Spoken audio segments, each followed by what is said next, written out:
Après jugement en présence de sa mère et des milliers de visiteurs par la société secrète Fonangon, Mohamed Nabil Folfombombo Njoya, 20e roi de la dynastie Nchare, a été rétabli comme roi de Bamoun. Parmi les récriminations phares, la destruction abusive avec impunité de l'espace vert par les membres de la famille royale et les velléités de la pratique de la monogamie par le jeune monarque 3 ans après son intronisation, alors que le Noun regorge de très belles filles, intelligentes et séduisantes. Excellences, honorables invités, mesdames et messieurs, vous avez suivi les récriminations, observations, objections portées à notre rencontre par les Fonangon,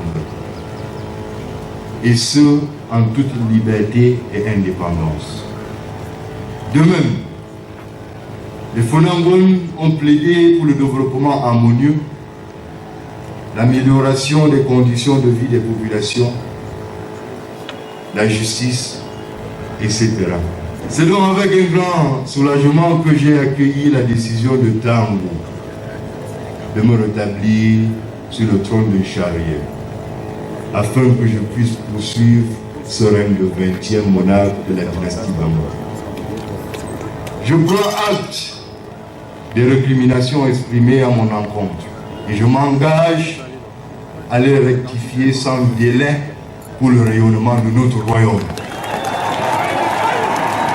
C'était dans la cour d'appareil du sultanat, plein d'importantes personnalités de corps diplomatique, de la crème d'autorité traditionnelle des 4 coins de la République, de l'armée royale, sous le youyous applaudissements des milliers de visiteurs. Un sentiment de satisfaction, très fier d'être Bamoun. Je suis le vice-président du comité Bamoun de France et membre du comité d'organisation de Mbouane de l'Angleterre, venu du Royaume-Uni. La France, en tant que commissaire au France, c'est un grand honneur pour moi d'être ici à Fouran, en tant que Bamoun de la diaspora. Et on est fiers de notre identité, on est fiers de notre culture. Je suis originaire du Sud Cameroun, moitié France, moitié Sud Cameroun. J'ai le bonheur de découvrir pour la 2e fois Ngoon. Et c'est toujours un réel plaisir. C'est une région riche de culture, de couleurs, d'ambiance, c'est extraordinaire. Les costumes, c'est surtout les costumes, la sympathie des gens. Lorsque vous êtes assis, vous avez toujours un Bamoun qui vous explique exactement ce qui est en train de passer. Donc c'est magnifique à faire une fois dans sa vie. Les impressions sont très bonnes, vu que le Ngoon qui est devenu le patrimoine de l'UNESCO aujourd'hui, le Ngoon n'est plus le Ngoon des Bamoun. Nous remercions Sa Majesté Sultan roi des Bamoun qui a tout fait d'inscrire le Ngoon dans le livre d'or du Cameroun. On remercie également le président de la République qui a accepté vraiment que le Bamoun soit un peu en haut. Donc, le sultan roi des Bamoun, le roi Nabil, c'est sa première fois de fêter le Ngoon. Tous les Bamoun sont derrière lui, on le supporte.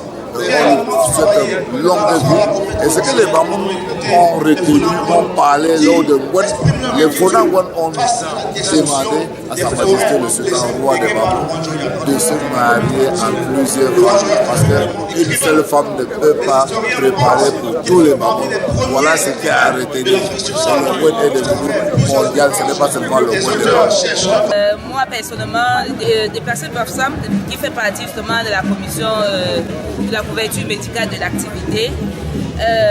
Depuis vendredi, depuis le 29, les festivités sont plutôt bien menées dans tous les différents sites. Ça fait déjà un bon bout de temps que nous célébrons cela, que le Ngoon, notre festivité culturelle, le Ngoon soit intégré, reconnu justement à l'UNESCO.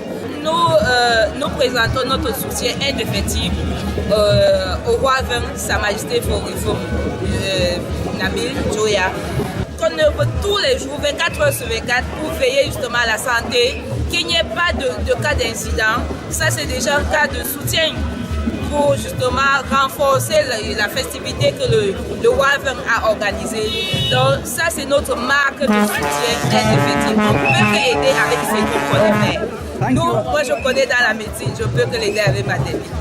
La cérémonie était ponctuée par les applaudissements de certains pour leur soutien indéfectible au rayonnement de Noun et leur contribution à rendre l'Ongwen patrimoine de l'UNESCO.